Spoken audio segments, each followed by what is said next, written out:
여러분 안녕하십니까? 식스센스 시작해보도록 하겠습니다. 한 주의 마지막 금요일, 다행히 빨간불로 마감한 시장입니다.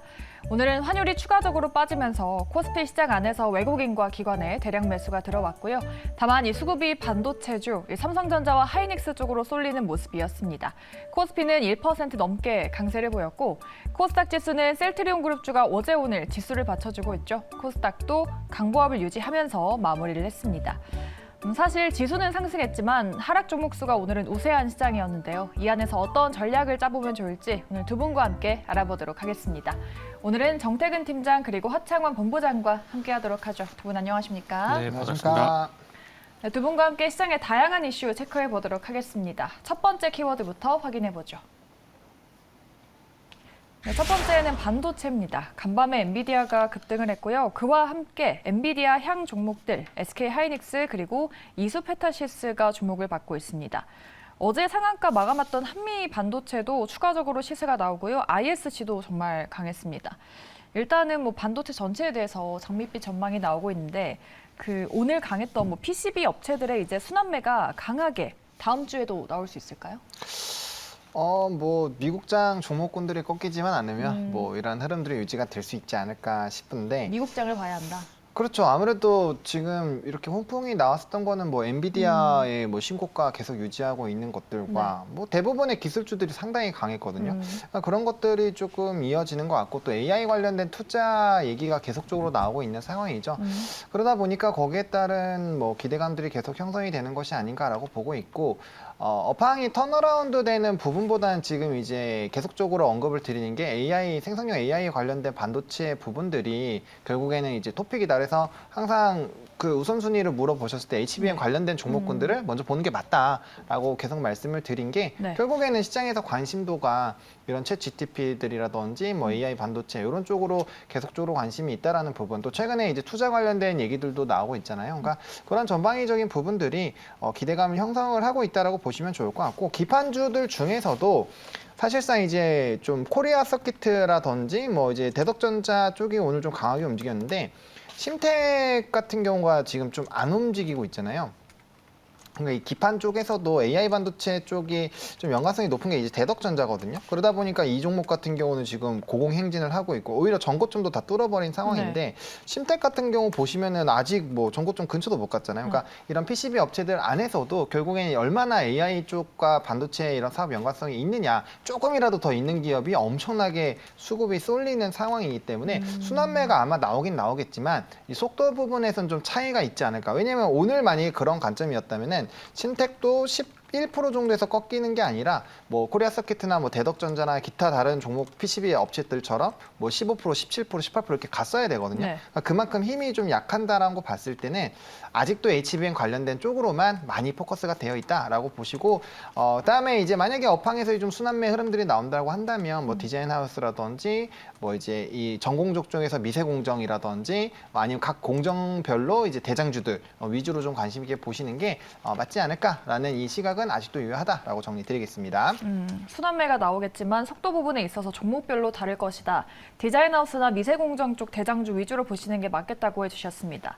지금 코리아 서키트나 태성 같은 종목이 좀 뒤늦게 같이 올라와 주는 것 같은데 후발주자를 좀 옥석가리기를 해봐야 될까요? 글쎄요. 참 지금 반도체는 참 들어가기도 그렇고 안 들어가기도 참 그렇고 상당히 애매한 상황인데, 일단은 이제 결론은 FC-BGA 연관돼가지고, 그러니까 하이엔드 FC-BGA 쪽이면 무조건 보는 게 일단 맞을 것 같아요.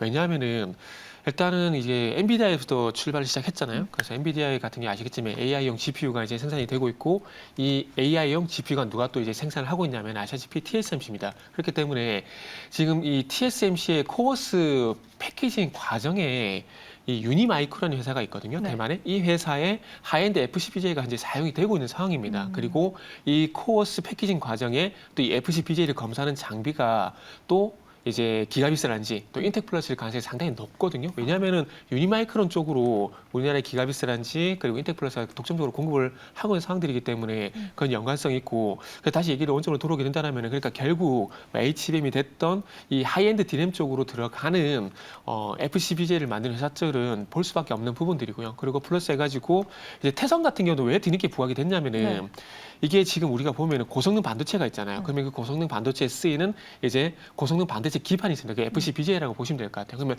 FCBJ를 사용을 하게 되면은 또 당연히 이 FCBJ를 검사하는 장비가 따라올 수밖에 없거든요. 그러다 보니까 바이옵트로가 원래 있었던 종목이다 보니까 제일 먼저 움직여지게 되는 거고 그길 따라서 기가비스 그리고 이제 좀 전에 말했던 인텔플러스가 움직이는 거고요. 그리고 태산 같은 경우도 스펙으로 이제 5회 성장이 된 종목인데 이 회사도 마찬가지로 그런 쪽으로 이제 장비를 만들고 있는 회사입니다. 그러다 보니까 시장에서 어떤 연결고리 있는 것을 계속 찾고 있는 상황들이거든요. 그런데 거기에 대한 공통점은 이제 하이엔드 FCBJ 여기는 공통점이 있다라는 거죠. 그래서 이 교집합 할 수 있는 그 하이엔드 FCBJ와 연관된 종목들이라면은 다 볼 수밖에 없는 상황이라 봐야 될 것 같습니다. 그리고 그 이전에 제가 항상 종목을 말씀드릴 때 네. 종목에 영향을 주는 이슈가 종목, 업종, 그리고 시장 이렇게 있다고 지금 말씀드렸는데 지금까지 말씀드린 건 업종 이슈입니다. 업종 이슈고 그 위에 있는 상단에 있는 그 시장 이슈도 같이 봐야 되는데 이유는 하나는 알고 계실 거예요. 금리 이슈. 지금 소비자 물가 지수 그리고 생산자 물가 지수 이 부분들이 생각보다 낮게 발표가 되게 되면서 7월 달에 0.5에서 0.2% 내려온 상황이거든요.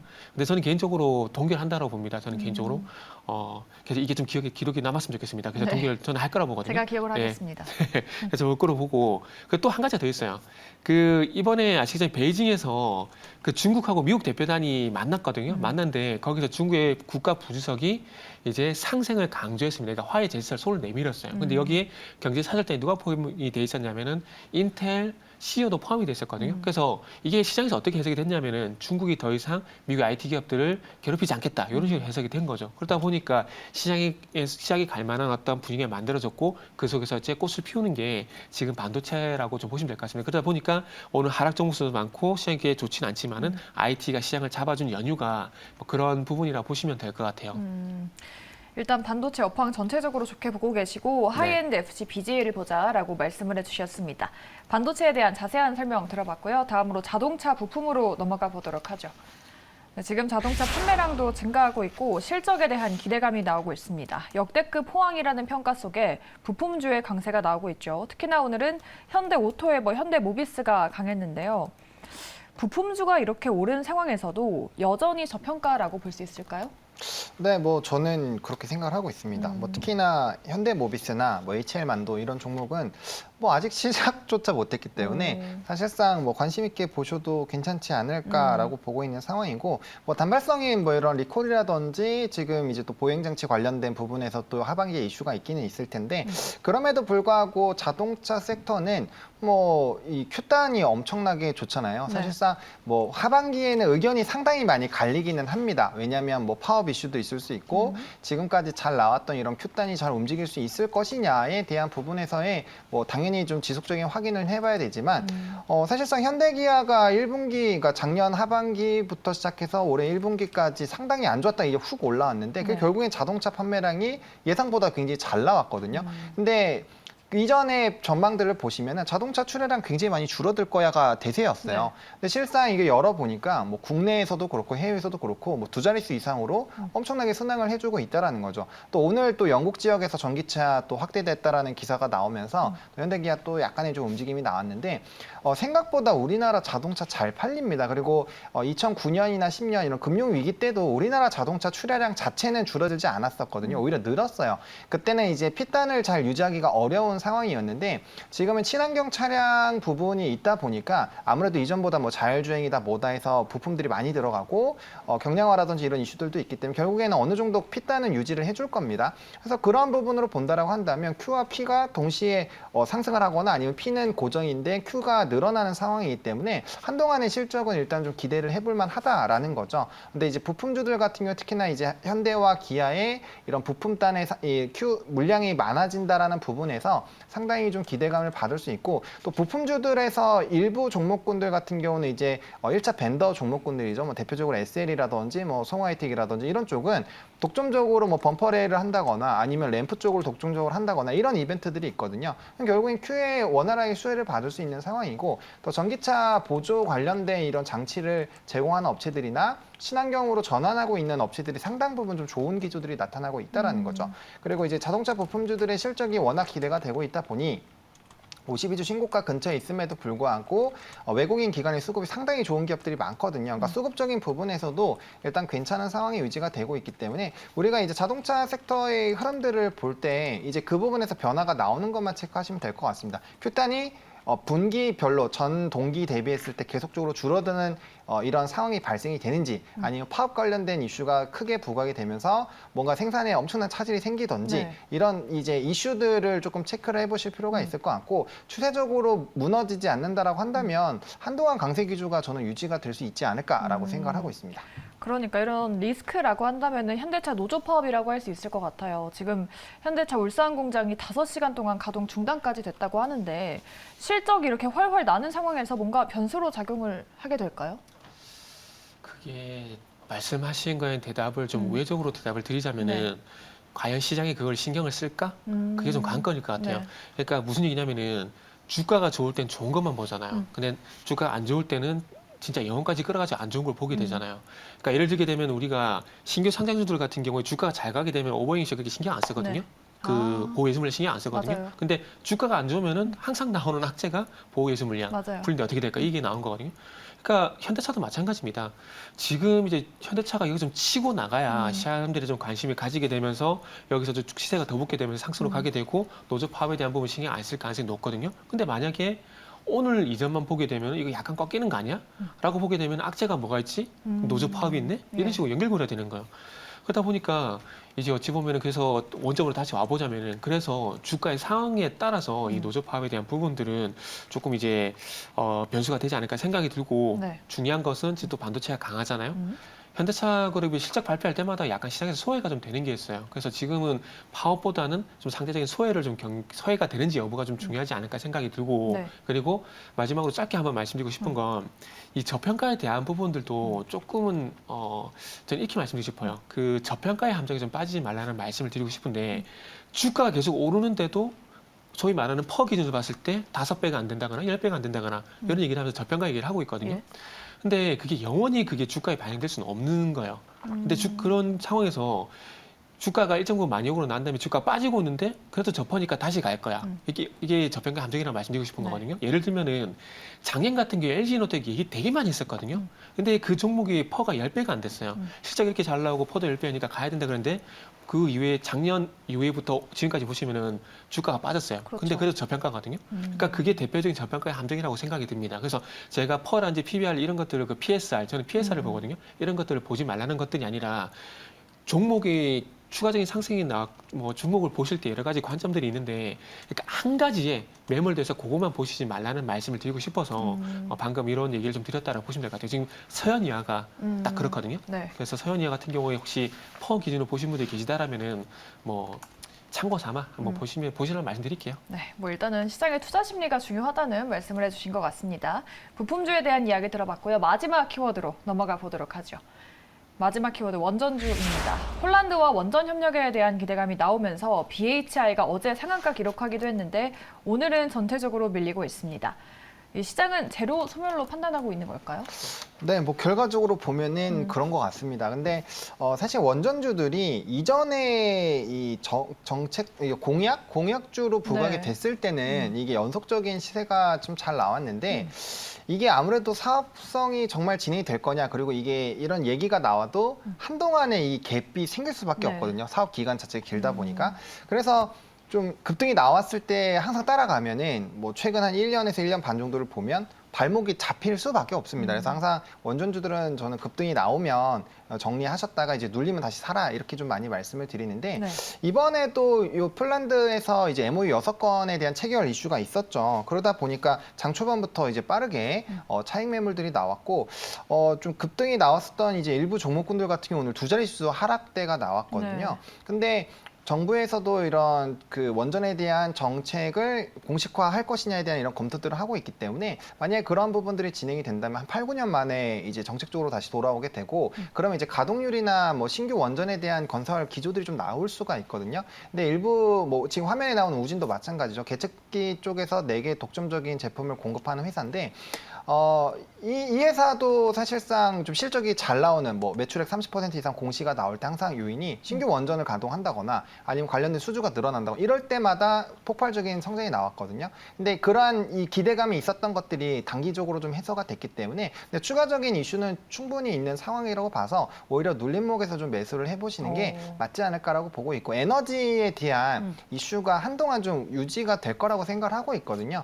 그리고 전 세계적으로 탄소 배출에 대한 얘기들이 나오고 있는데 신재생 에너지와 원전이 그 탄소 배출 쪽에서는 거의 최대로 안 나오는 쪽에 포함하는 에너지들입니다. 그래서 뭐 당연히 원전에 대한 이런 폐기물 처리나 이런 것도 있겠지만 탄소 배출만 본다면은 확실히 좀 메리트가 있는 것도 있어서 SMR 이벤트도 있고요. 작년 4분기부터 좀 이슈가 나왔죠. 그래서 그런 것들을 본다라고 한다면 충분히 뭐 중기적으로는 볼만하다라고 좀 정리를 드리겠습니다. 그러니까요. 아직 이슈가 죽은 섹터가 아니라서 밀릴 때 담아야 하는 건지. 팀장님은 원전주 조정이 더 이어질 거라고 보실까요? 네. 어, 원전은 예. 천천히 보셔도 돼요. 조정 시 그럼 담아야 할까요, 지금?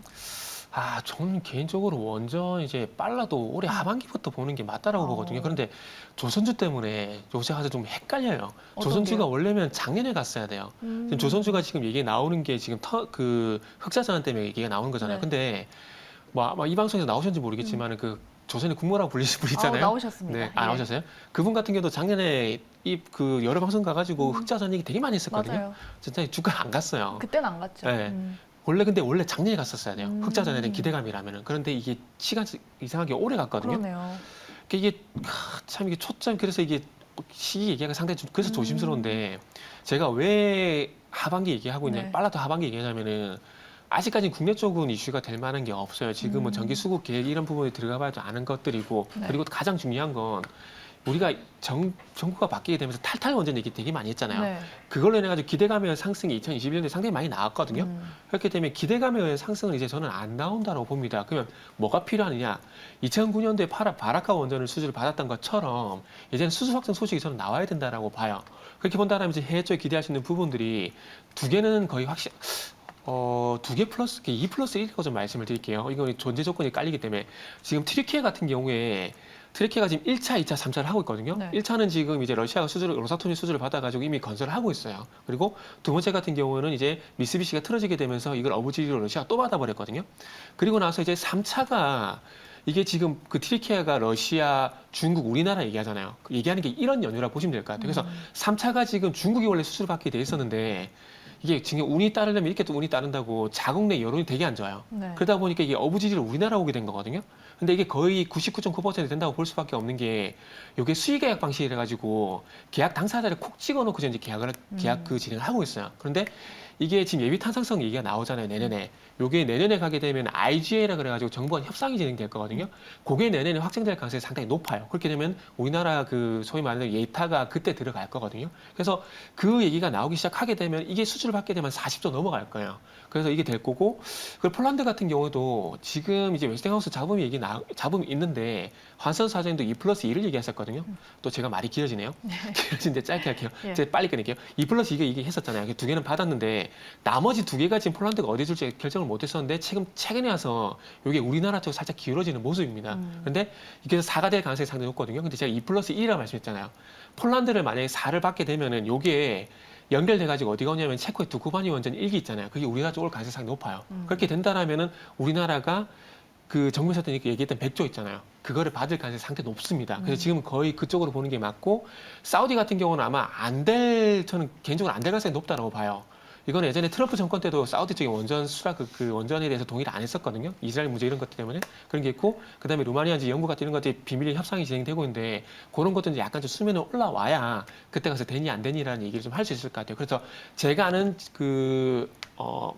아는 바로는 요 정도 알고 있는데 네. 요거를 감안해 해봤을 때 원전 같은 경우는 조금 천천히 봐도 된다는 말씀드리는 근거가 여기에 있다 좀 보시면 좋을 것 같아요.